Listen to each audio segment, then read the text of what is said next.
Et salut, bienvenue dans cette nouvelle vidéo. Aujourd'hui, je vais te proposer quelque chose d'un petit peu spécial. On va jouer sur une seule table en 5 euros et je vais t'expliquer tous mes plays. Alors pourquoi la 5 euros? Pourquoi cette vidéo avec une seule table? Tout simplement parce que c'est une limite, la première limite charnière, je dirais.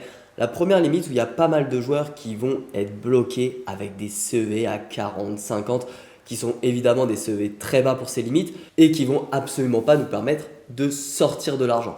Aujourd'hui, je vais te donner les premières pistes pour avancer à ce niveau-là et pourquoi pas monter ton CEV et pouvoir commencer à explorer la 10 euros sur laquelle tu pourras pourquoi pas commencer à viser des mois à 1500, 2000 euros avec un petit volume et un CEV correct. Évidemment, avec un gros volume, on peut aller chercher bien plus que ça. On peut aller chercher du 4000 euros par mois en 10 euros. Assez parlé, on est parti pour grind en 5 euros.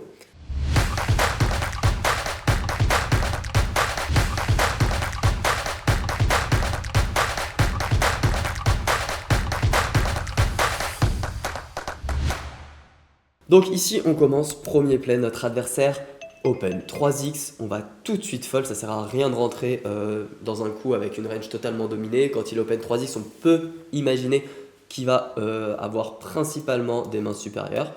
Donc ici, je vais aussi en profiter pour noter sa main et donc on a affaire à un joueur complètement fou. Vu qu'il a 3x et qu'il a broke sur ce spot, pour moi, les grands malades, c'est en jaune. Et donc, ça me donne cette information. Ici, on va considérer qu'on joue contre un joueur récréatif qui nous a montré qu'il avait du donk bet avec une main très forte, comme Dame Valet, on peut le voir juste avant ici. Donc du coup, je ne vais pas hésiter à open 4x contre lui pour m'isoler contre des rois et des dames que je domine.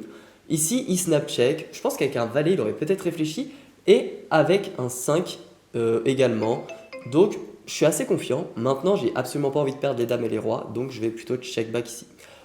À nouveau, un snap check. Pourquoi pas quelques valets, sinon principalement des trash. Mais les valets, je pense que je vais vouloir commencer à leur prendre un petit peu.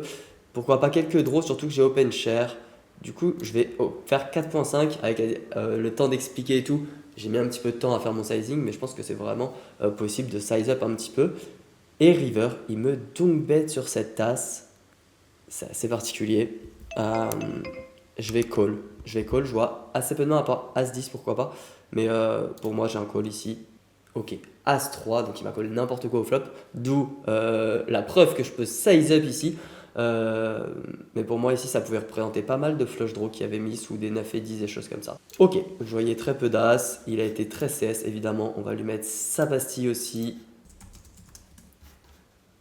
Je vais check sur ce board. Il snap check. On peut penser encore une fois à une showdown. Je pense qu'il aurait pas mal bet les 9 et les 6. Donc ça lui laisse quelques as. Je bet deux fois avec cet E4. Ok, ça passe. Pourquoi je bet deux fois? Parce que je pense qu'il a quelques rois qui va call une fois et fold à la turn. À la river, pardon.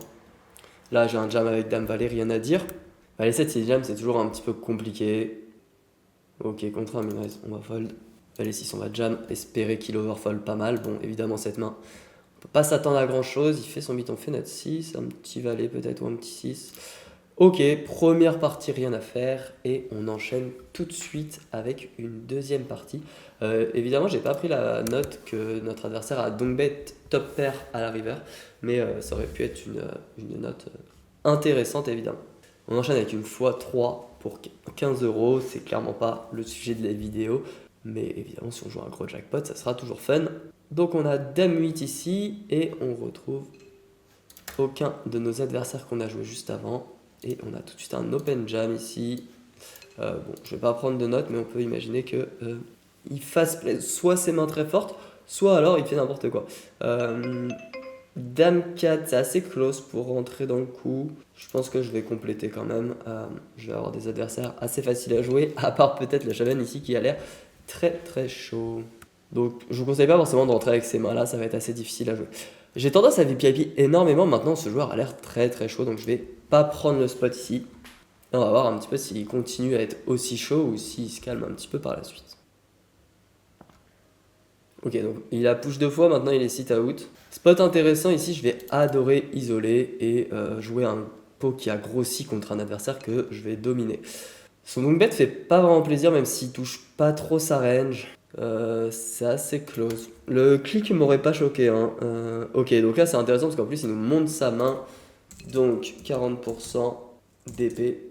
Hop, donc c'est intéressant. Ici je vais fold. Donc on peut penser que cet adversaire est très face-up. On peut prendre la note tout de suite. Et ça va nous aider si on a la chance de le rejouer ou d'avoir des spots contre lui dans cette partie. A7, le meilleur play ici c'est Jam, l'open fold très trop tight, avec lui en plus qui est vraiment foufou. Et ça va être compliqué ici, il fait straight, un 8 peut-être pour nous sauver. Non. Ok, bon bah, deuxième partie compliquée, on va pouvoir enchaîner sur une troisième partie. Alors là on voit, hein, pas de réussite, on voit que même quand on a un énorme edge à la limite, bah, on n'a rien touché depuis tout à l'heure et on peut absolument rien faire. Donc ça arrive à tout le monde évidemment, et puis bah, on va voir un petit peu ce qui se passe par la suite. Faut pas penser qu'à chaque fois qu'on joue une partie, on va avoir que des mains fortes et on va pouvoir faire plein de choses. Là, ce qui est intéressant, ça va être de voir comment on va jouer ce type de main, par exemple, comme Dame 9. Je suis très intéressé par regarder les 9 et les Dames dominées. Je pense que 2.5, c'est un bon sizing pour ça. On pourrait éventuellement penser à faire 3x. Et bien ce board Roi 7, 5. Je viens d'expliquer que je voulais pas perdre des Dames et les 9, donc je vais check et je vais pouvoir aviser un petit peu à la turn. Il snap check, on est assez confort pour l'instant, je vais juste check, pourquoi pas aller au showdown avec Dame 9, ça devrait suffire quand il touche un 7, ça ne change absolument rien à mon plan, car est-ce que on peut penser à faire fold un 7 dans cette situation? C'est vraiment ambitieux, et en plus, sauf si on 3 barrels, quoi, mais en gros c'est un gros bluff, alors que de base on a une showdown avec Dame High. Donc il y a bien mieux à faire, et je suis assez ok avec mon play. Ici, on a un 3x, on va tout de suite fold avec 6 et 4, on va pas s'amuser à rentrer dans un spot ou quoi que ce soit. Ici, je peux mettre une note que j'aime bien. En gros, mid passif, ça va signifier qu'il est passif avec son middle range, donc on l'a vu avec MP, et donc du coup, qui va être... il y a beaucoup de joueurs qui vont avoir tendance à bloquer ce genre de main, et lui, il va pas le faire. Sur ce board, on peut faire deux choses, on peut bet, on peut check, pourquoi pas bet, deux fois dans ce spot. Je pense qu'il y a pas mal de backdoors qui vont call une fois et fold à la turn. Mais ça fold direct, nickel. Il a l'air assez tranquille. Je pense qu'on peut VIP pour le coup, ce genre de main, que c'est très très loose hein, par rapport à la théorie. Mais on va plutôt bien jouer. Lui, il va être assez calme, j'ai l'impression. Et cet adversaire, on n'a pas trop d'infos encore. Nickel, on récupère les blindes. C'est des petits open. Bon, faut faire attention hein, si vous n'êtes pas à l'espace flop à pas trop ouvrir, mais qui peuvent être intéressants. On enchaîne avec une paire d'as ici. Mon adversaire à min-raise, bon, je pense que je ne vais pas vous expliquer ce coup. Il est assez clear. Et évidemment, notre adversaire fait un bon œuf. Et ça va tenir pour lui. Bah, dis donc, une belle session pour l'instant où on se fait éclater. On est encore en vie, mais bon. Évidemment, on y va avec Roi 6, Roi 8, As 3. Et il est injouable, bonhomme. Nickel.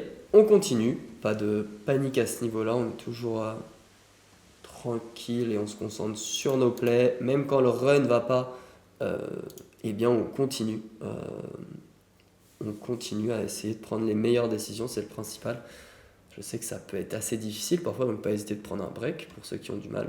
Et on est reparti pour une game avec un beau limp au bouton, donc on peut tout de suite pastiller le joueur récréatif. C'est vrai que je pastille pas trop là sur la session, il faudrait que je le fasse. C'est vu que je suis pas forcément intéressé par avoir des infos sur ces joueurs-là.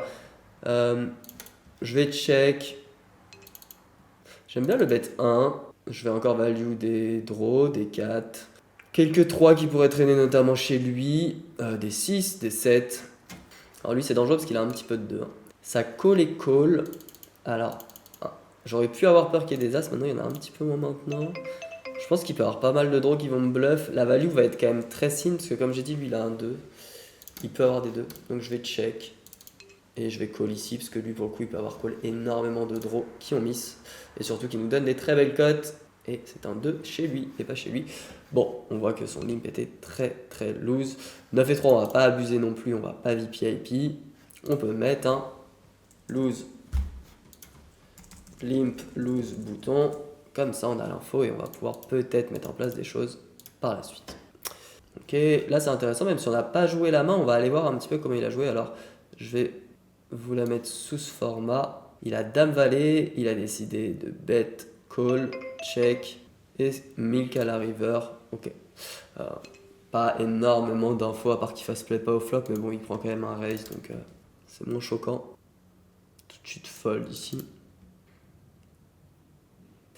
Et lui, par exemple, vous voyez, tout à l'heure, j'ai dit il bête pas ses bottom pairs, je sais plus quel joueur, et lui, par contre, le fait. Je vais tout de suite isoler ici. De toute façon, on y sera.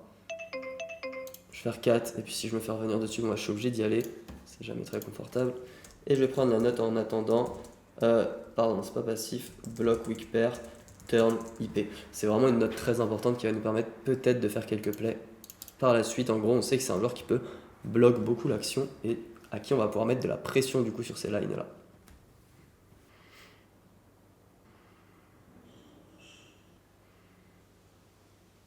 Est-ce qu'il a recommencé le bloc ou pas? On va pouvoir regarder à nouveau.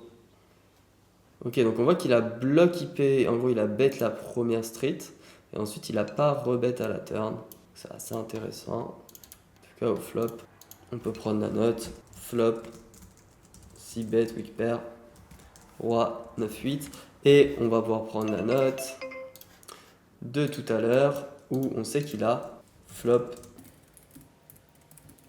check back, king high sur A6X.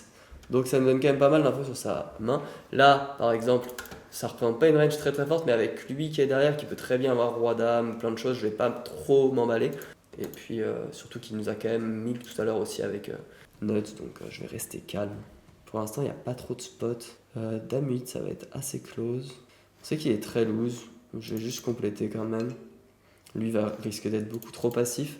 Pareil, là on va voir un petit peu. Lui, pour moi, il a rien, parce qu'il va avoir tendance à bet les valets, les 9 et les 4. Lui pourrait avoir des 9 et des 4. Je pense quand même que c'est un bon spot. Je vais faire un demi. Lui, il va sûrement fold ici ou alors call des draws, donc je pourrais bet à la river. Cette fois-ci, ça passe. Magnifique. Le read au flop est assez intéressant. Embêtant d'open fold contre lui, mais je vais quand même le faire parce que j'ai l'impression qu'il est vraiment très très passif et qu'il va jamais trop nous embêter. Évidemment, celui qu'on dit ça. Maintenant, on a un à mettre dans 9 avec Coralie qui s'invite, donc on est parti. Et la gutshot ne suffira pas évidemment à y aller. On va tout de suite fold. Et nous retourne dame valet, dame 8. Et on peut prendre une note ici avec dame valet où il mine 3 bêtes dame valet. Et donc du coup c'est plutôt agressif avec sa partie mid range. Puisque à dame valet on n'est pas sur un top range, on est sur un mid range. Donc voilà, le 6 bet jam au flop est assez standard. Hein, il a même pas il a un SPR tout petit, c'est-à-dire qu'il a un stack qui est tout petit par rapport à la taille du pot. Et on se retrouve face à lui, donc 6 deep, est-ce qu'on va avoir de l'action? Valet 8 off, j'aime bien le limp fold. Et on va checker ici, j'ai pas d'intérêt à faire grossir le pot, et vu ce qu'il m'a fait avec dame valet juste avant, je considère qu'il n'y a aucune main haute qui va m'embêter. Là, le carreau, de toute façon, ça serait mis dans une situation compliquée, même si on avait bête, donc je fold tout de suite. Et il a l'air assez honnête, le garçon. Dame 10 évidemment, on y sera. Quand il limp, je suis plutôt confiant. Il n'y a pas que des trappes assez limites dans le limp. Par exemple, valet 5. Bon, il a l'air... C'est un très mauvais play de sa part hein, pour le coup. Donc on ne va pas hésiter à le prendre et surtout à le noter en joueur récréatif. Limp call, valet 5, HUIP. Donc c'est vraiment pas terrible. Je vais rentrer dans les coups, j'ai l'impression qu'il est très passif. Une nouvelle fois, un joueur... Voilà, et là il bet. Sûrement il peut avoir des 10, des 9, des 2 qui jouent comme ça. J'aime bien battle ici. Je vais call une fois et je vais aviser en fonction de son sizing. Ça c'est une très mauvaise carte évidemment. Quel que soit son sizing, on peut rien faire parce qu'il pourrait s'amuser à mic un 2. L'idée c'était de call et de battle pour faire fold un 9 par la suite, mais... n'est pas tombé une carte intéressante. Ici, je pense qu'il a très peu de 7 valets et très peu d'as évidemment, vu la profondeur. Je vais bet 2 fois pour faire fold des draws qui colleraient à la turn. Ça tombe mal. Il me clique. Sûrement un bluff peut-être. Mais je peux pas faire grand chose avec ma main. On est parti avec roi 5, dame valet. On tombe mal. Double paire, un roi. Bon. C'est catastrophique la session pour l'instant. Je crois qu'on n'a toujours pas gagné une. On se fait démonter en 5 euros dans le plus grand des calmes. Donc ça montre encore une fois l'importance de connaître la variance. Vous voyez que sur 4 parties, évidemment j'ai largement le niveau en 5 euros pour faire des gros CEV, mais sur 4, 5, 10, 100 parties, eh bien on va pas du tout avoir la main sur ce qui se passe au table. Donc bien se concentrer sur la qualité de nos décisions et non sur le run. Spot très intéressant, 9-5-3, je open 2.5. On peut estimer qu'il va avoir très peu de mains basses. Du coup, je vais tout de suite faire l'équivalent de 50 jetons et espérer qu'il fold énormément ici. Évidemment, une belle réussite encore une fois. Et ça me rejam par-dessus. Je vais open assez loose. Sans multi-way ici, je vais pas faire le fou. Je vais check back dans un premier temps. Par contre, là, si ça snap check, je vais commencer à mettre de la pression. Ici, je vois assez peu de flush qui vont jouer comme ça, assez peu même de straight. Et donc, du coup, ça passe. Je préfère largement check au flop et attendre des infos comme les deux snap check de mes adversaires. As-10 ici, je vais jam directement en espérant faire call un as inférieur. Alors, ce qu'il faut voir aussi, c'est que ça fait longtemps que j'ai bugé cette limite pour le coup, et forcément, peut-être quelques adaptations qui seraient encore plus intéressantes que ce que je fais, mais l'idée, ça va vraiment être de comprendre. On va se retrouver dans la même situation que tout à l'heure. J'ai open, je vois assez peu de 5 et de 4 défendre chez mon adversaire. Je vais donc faire comme tout à l'heure et faire 2.5 en espérant que mon adversaire fold. Tout à l'heure, il a fast play, là il call, ça peut représenter justement des 7 et 6. Pour moi, j'ai fait fold la majorité des mains que je voulais faire fold. Certes, il reste quelques 5 et de 4, mais il peut aussi just call une dame, donc je vais me contenter de give up. J'ai fait le travail au flop et je suis capable d'abandonner le coup. C'est important, donc là on va jam, c'est important, hein. Vous voyez là j'ai mes bluffs qui passent pas trop, mais au final je les mets une fois, ça passe pas, je perds pas une tonne. Et surtout, je sélectionne bien mes spots de bluff. Pour moi, mes 6 bets sont très bons. On tombe juste contre les mauvaises ranges. Et c'est pas grave. C'est juste comme ça. Par contre, je vais pas m'empaler contre le reste de sa range. Là, au final, j'ai pas de FE en fait avec paire de 3. C'est un spot assez intéressant. En gros, si je jam, je vais être obligé de jouer mon flip contre lui. Et lui va me call que des mains très très fortes. Mais en tout cas, j'ai aucun intérêt à jam parce que j'ai aucune fold d'équité. C'est-à-dire que je fais fold aucune main. Chez Skycook, qui dans tous les cas jouera un flip contre moi. On voit qu'il est très très loose, il a limp 3 et 2 off. On prend la note et on va limp ici. Donc du coup, le fait qu'il soit aussi loose, ça enlève un petit peu peut-être de l'intérêt à mes bluffs de tout à l'heure en disant qu'il n'a pas trop les mains basses, il les a peut-être un petit peu plus. Vu qu'il est loose, écoutez, j'aime bien le 2.5. Évidemment, on se fait jam, on va fold ici, il a As-Roi. Sans trop de surprise, évidemment on aurait fait une belle double paire. Mais pas de regret, on a pris la bonne décision. Valet 9, il a l'air... Je pense qu'il est facile à jouer, pour l'instant on a juste payé les bonnes cartes.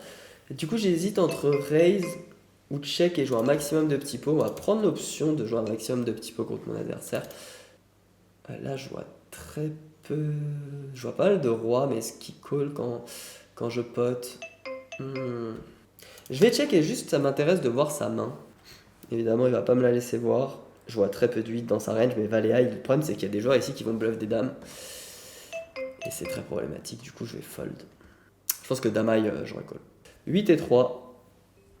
On va bet ici sur un board bien haut, où je vais avoir beaucoup de FE. Check back ici. On va rien faire sur ce board. Je pense qu'il a l'air vraiment loose. Je pense pas que ce soit une bonne idée de s'amuser à trop raise ici. 10 et 8, je vais limp et bet sur ce board. Nickel. On continue. 3 et 2, je vais check back. Là, ça devient un petit peu particulier. Je vais avoir du mal à fold tout de suite. Ok. En fait, je vois pas mal de 6 et de 5. J'espère juste qu'il va les fold. Nickel. Alors peut-être que c'était un trash, mais je vois beaucoup de joueurs bet 6 et 5 ici.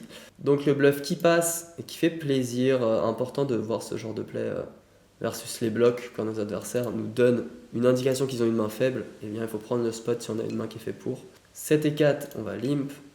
Pas de chance. Il ISO. Je pense que c'est assez strong. La seule fois où on l'a vu 3 bêtes, c'était As-Roi. Même si là, il a l'air de s'énerver un petit peu le fait que je lui ai pris un pot et que je sois repassé devant. Sûrement une histoire de run. Valet 10, je pense qu'il faut quand même jam, surtout avec la Dina là où il a l'air un peu chaud. Et on espère voir Valet 10. Valet 10. Toujours pas. Aussi short, je suis ok avec mon jam sur un joueur qui commençait un petit peu à s'exciter. Alors c'était peut-être juste un run de cartes. Mais... On continue. Et on va jouer une dernière partie. J'espère la gagner quand même. Parce que je crois qu'on est toujours à 0 victoire. Et on va commencer avec un open lose Valet 8 off. Qui évidemment se fait punir immédiatement par As-Dame, donc pas de surprise, hein. Important de voir ici que j'open en me disant les adversaires vont pas être assez agressifs et c'est pas parce que je me fais 3 bêtes que c'est une erreur, surtout quand on voit qu'il m'a 3 bêtes, une main qui est cohérente à 3 bêtes, qui nous surprend absolument pas. S'il commence à 3 bêtes des mains un peu auxquelles on s'attend pas, ça va changer la donne. Je vois pas forcément énormément de 5 dans sa range. Par contre, je vois beaucoup de 6, de 2 d'As, de 2 over qui pourraient call. Donc je vais bet une fois. Je vais vraiment, par ce moyen, enlever tous les 5 de sa range.